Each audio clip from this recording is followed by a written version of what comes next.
Hey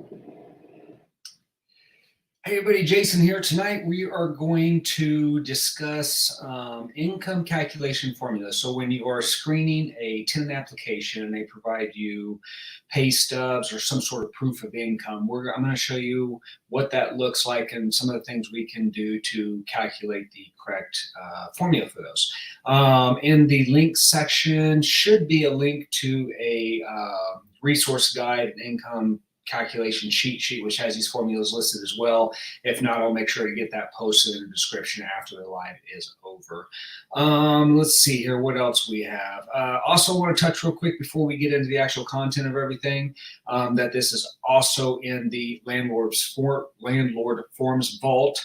And if you are interested in that, we opened it up to the group this week, and there are literally, I think we're up to 750 landlord forms, state-specific forms, every form you could ever imagine, completely free. You can catch that I'll leave a link in the description for that as well after the video is over, but you can catch us on our website, thelandlordlunch.com. It's in the services section. Again, it's free. You just sign up and you have immediate access. You can download, do whatever you want with them. So that sheet is also going to be there as well.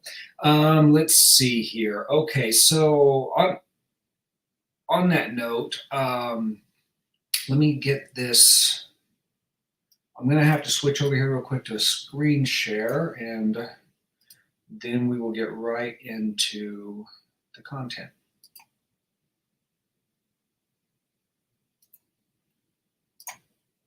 Bear with me just a second here.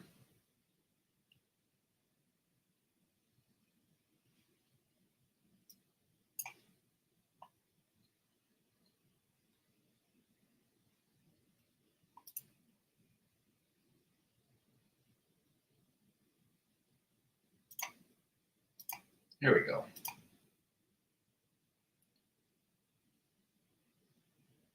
Okay, by the way, if you did sign up for the Landlord Forms Vault this week, let me know, give me a shout out, let me know how you like it in the comments section. Tell us if you're getting everything you need. If there's stuff in there that you haven't seen or you're looking for, please let me know. Maybe I can point you in the right direction, or I can go out and get some examples for you as well. Okay, so let's go on and take a look at this calculation. Okay, so there are some basic numbers here that we kind of keep referring back to here. And again, this is under the calculations formula section up here. And the first one is in a year, there are 2,080 working hours. Now, this is for the purposes of calculating income. There are 52 weeks in a year. There are 24 semi-monthly payments in semi-monthly pay periods in a year, and 26 bi-weekly pay periods in a year. And again, we'll get some examples and stuff. Oh, did that pop up there? Oh, sorry, I popped that off there. Sorry about that. We'll get some examples here as we go along so you can kind of see how this is applied.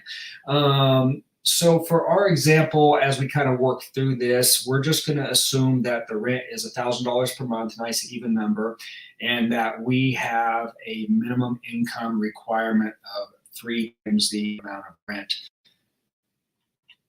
Let's see here.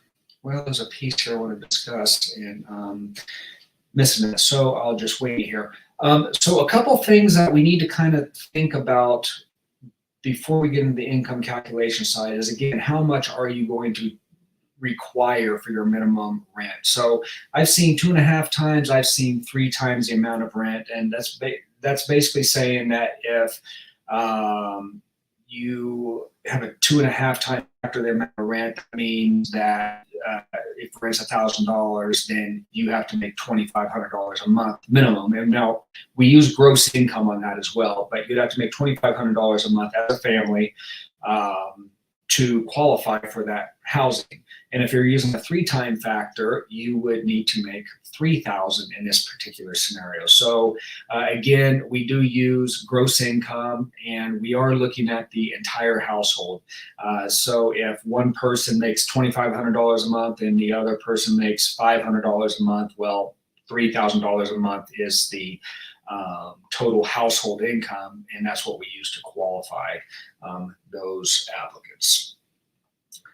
Okay, so for our hourly rate, now what I like to do is require, it'd be nice if I got 3 pay stubs, the most recent pay stubs, because that'll get you most of the information that you need. And I like having multiple pay stubs because there are so many fraudulent like pay stubs and check stubs out there these days that usually if you get a couple, you can catch some of the discrepancies from check to check, like the year to dates don't add up or something along those lines. So that's one of the ways you can kind of detect those fraud type situations. But what it also does is it gives me a good year to date. It kind of outlines any overtime if I need to figure out overtime, but a lot of times it'll outline tips if it needs to outline tips.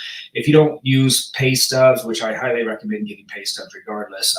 Another thing that you can do is you can use an income verification form, basically, to where you would send this form to the employer and their HR department, whoever would fill it out and send it back to you. And it has all those questions. Check the forms vault if you're a member. If you're in the forms vault again, it's free, and it will. And it will have that in there in the application screening section. Sorry, I saw a question pop up here. Can you use a bank account? You can use a bank account, like a bank statement. The problem with the bank statement, though, is that it's going to give you net income. But I guess if your net income is, if you see that every other Friday or every 2 weeks, once a month, that money's coming in. So like for Social Security money, things along those lines, that would be one way to determine that. I mean, it's pretty obvious that if they're getting, $800 a month in SSDI or whatever it is, then that's I would count that personally. I don't necessarily like bank accounts for the full picture or bank statements when it comes to verifying employment, just because you can't capture everything. So I guess it's not that big of a deal if their net income is more than enough to meet your criteria. But if they try to give you a bank statement and they don't, and then they turn around and say, yeah, but I get this overtime too, and I'm doing this, and I get these tips, I would just get the pay stub at that point in time. If they start to add it on, later on, I would get that. Let's see, with the bank statements as well. Oh, another kind of complicated situation, I guess, since we're heading down this route, because I know self-employed individuals oftentimes like to use bank statements.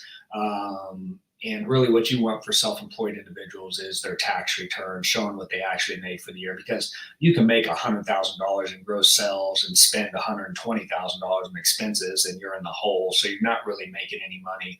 A lot of times what I see when somebody says they're self-employed and they're not really doing all that well, they'll try to give a bank account to show all their deposits, but it doesn't necessarily show their expenses or what they're spending on. So you really want tax returns if you're going to verify income that way.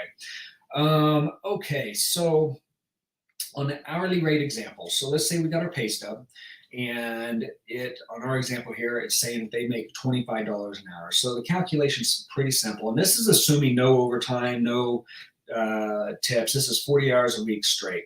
So a simple calculation, it's 25 times that 2,080. And again, don't worry about like writing this stuff down and memorizing it. Just download that link, and it has these same formulas on there. And again, it's just a reference guide. But what that equates out to is $52,000 a year. Now, the next thing I do is, once I have an annual figure, is I will convert that back to a monthly, because we know what our rent is monthly. Like in this example, rent is $1,000 a month, and we want to make sure they're making 3 times that. So if you convert it back to a monthly number, then you can compare apples to apples. So in this situation, we're going to take that $52K, divide it by 12 months, which gives them $4,333 per month. So in this particular scenario, they would qualify. Okay. Let's look at weekly salaries. Let's look more of the salary deal. So some people get paid by the week. Some people get a salary bi-weekly and semi-monthly. If they get a weekly salary, then you're going to take their gross earnings and multiply that by 52 weeks. That's how many weeks are in a year. And you're going to come up with your annual salary, and of course, reduce that back down to a monthly. So let's say in this example, they're making $500 a week gross, And if you multiply that by 52, you'd get $26,000 a year, which ultimately comes up to $2,166 a month. And in this case, if they were the only person applying for that home, then they would not qualify, because this home needs at least $3,000 a month in income to qualify on the income side of things. Biweekly, same thing, except now we're going to use that with 26 pay periods. This is your every other Friday type scenario. There's 26 pay periods in a year when you're getting paid every other week like that. Again, same math. If we're getting $1,500, you multiply it by 26, get our $39,000 a year, divide that by 12 months, and then we get $3,250 per month. So in this case, it would be they would qualify. And then finally here, we have our semi-monthly. And our semi-monthly is 24 pay periods in a year. This is twice a month, 1st and 15th, things along those lines. Now, you could do the whole thing and multiply it by 24 and divide it by 12. But really, if you really think about it, if you just add up the twice a month salary, then you have your monthly rate right then and there. So if they make $1,500 per pay period, that would be $3,000 a month, and they would qualify because you need to make $3,000 a month, but barely in this particular example. Now, if you had anything along the lines of a monthly income, that's pretty self-explanatory. You take your gross income, and then that would be your figure. Now, monthly is usually things like Social Security, SSDI, some entitlement type payments, pensions, I guess that would be one, IRA type payouts, things like that. And again, those are usually pretty self-explanatory. And I would look at bank statements there, because again, it's pretty cut and dry on those. Okay, so let's talk about overtime and tips.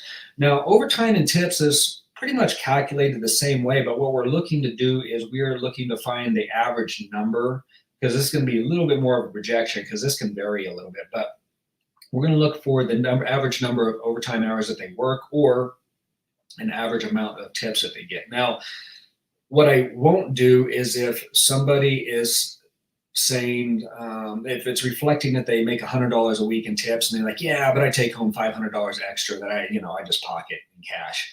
Sorry, we can't count that. You want to verify this stuff, because that would be a very easy way to inflate something if it's not true. And these days, most places do a pretty good job about reporting the tips on their pay stubs too, when possible. Not everybody. There's certain positions that are a little tougher to do that with. Okay, so on the overtime rate, then basically what we're going to do is we're going to figure out the overtime rate, and we're going to multiply that by the average number of hours per pay period, whether that's weekly or biweekly, semi-monthly, whatever it may be. And then we're going to come up, when we multiply that, we're going to get that annual figure, reduce it back down to a monthly figure, so we can compare it to our rent, or add it to our other income, so we can see what the monthly income is. So in this example here, I have the person, who's gotten me 3 pay stubs, or I got an employment verification of some sort, income verification, and they have an average of 5 overtime hours per week. If we use that original $25 an hour, the overtime rate 1.5 times is $37.50 per hour. Gives me $187.50 per week times 52 weeks, divided by 12, and that is $812.50 a month. So what I would do is I would add that to whatever their base salary is. So let's just say on that 25, it was already $43.33. So stack another $800 on there. You're just north of $5,000. So where that could come in handy is this person here, that this weekly salary, if they didn't qualify just on their weekly salary, but they averaged, a certain amount of tips or something, that put them up and over. So you just want to add those up. Now, if you're doing multiple adult applicants, of course, you're going to do the same thing, and you're going to add up the income calculations for all adults that are bringing income into the home, and that will be the household income for there. Okay.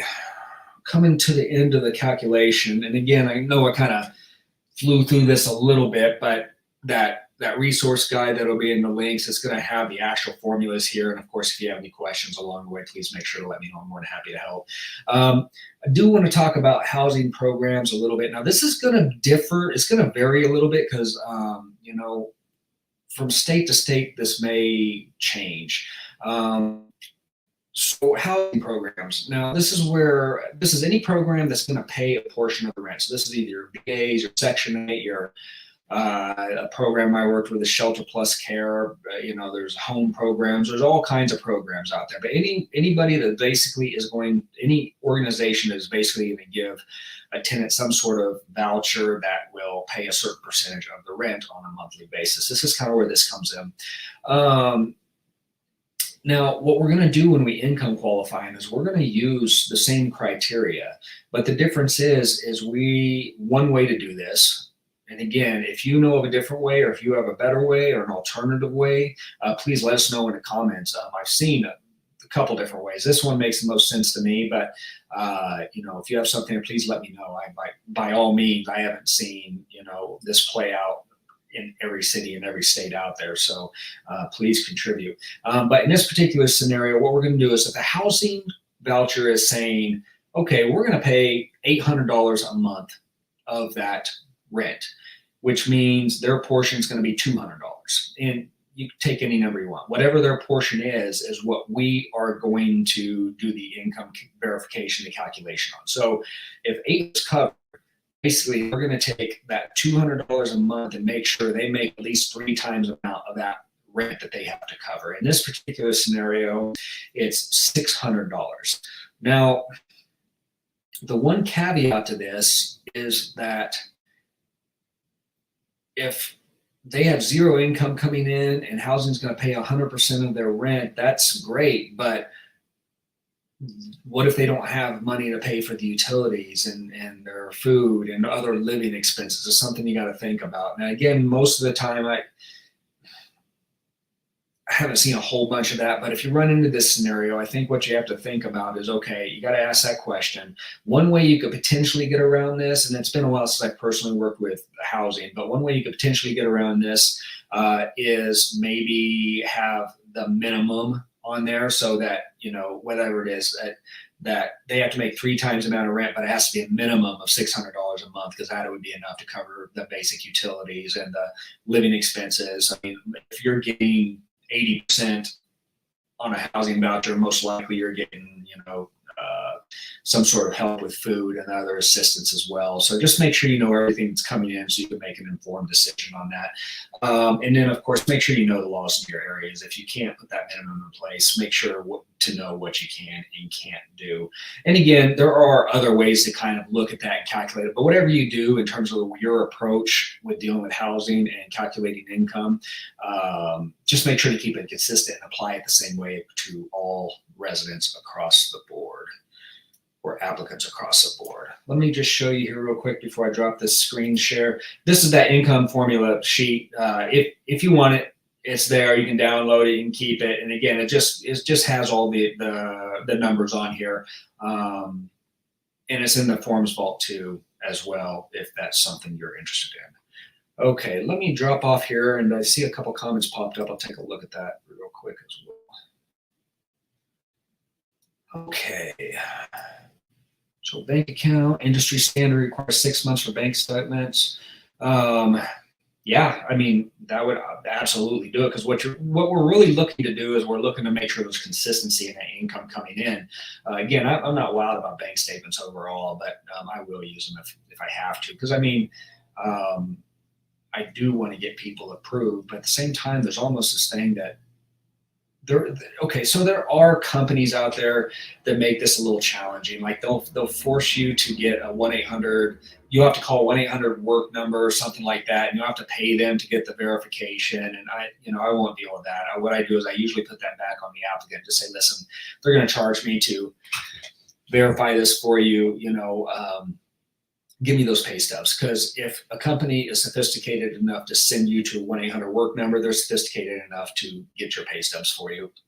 They're probably using a payroll system. You can probably just go online and get them. Are these examples on your website, or could you email them? Okay, so yes, yeah, I think this was asked before I showed you the cheat sheet. Basically, that's going to be linked. If it's not already in the description, I'll make sure to link it after this video's over. And again, all this stuff is in the forms vault, including all this. Well, any form that you ever need, there's a template in the forms vault. Just go to our website, go to services, and it's free, completely free. You got to sign up just because of the program that I have. I use the program because it makes it very nice and easy to like structure and update and move things around and add things, but it forces people to use their email to sign up to get access to it, but it's free. I don't charge anything. But there's whole sections of application screening, marketing, applications. There's resident notices, move-in forms, move-out forms, and a whole lot of state-specific forms as well. So all your leases, your lease violations, notices, all of those things. So it is located in there as well. Okay, let's see. You know, I think that is the gist of what I wanted to talk about tonight with everybody. Was the income calculation side, and again, just another component of the screening, because usually what ends up, what I see a lot of in the group and you guys as well is screening questions. What do I do here? How do I do this? What do I need to do if I get multiple applications? Is this a good income? Those types of things. So that's one of the reasons I've been kind of focusing on screening a little more here the last couple of weeks. But do me a favor, if there is something that you want to know more about, if there's a topic you wanted to learn more about, you want me to talk about, drop it in the comment section below, and I am more than happy to put something together on that for you as well. As we go, I kind of cover topics that I see are kind of trendy, for lack of better words, in the group. But again, if you have something you want to know more about, please let me know. We're going to be, I think next week, we're going to try to shift this to 5 p.m. Mountain Standard Time to try to open it up to some more people. The 7, I think, is a little late for some folks. So I'm going to kind of shift that and see how that works. But I'll put a notification out on the events as well. And that's really all I have. Let me check one more time. Amazing job. Thank you. Appreciate that. And that's it. So if we don't have any other questions, I think we'll leave it there. Again, make sure to like that or hit that like button for me on the video. Make sure if you know anybody that's a landlord that could benefit from our group, invite them over. I'd love to have them. And that's it. Thank you for watching. Thank you for being a member, and we will see you next week.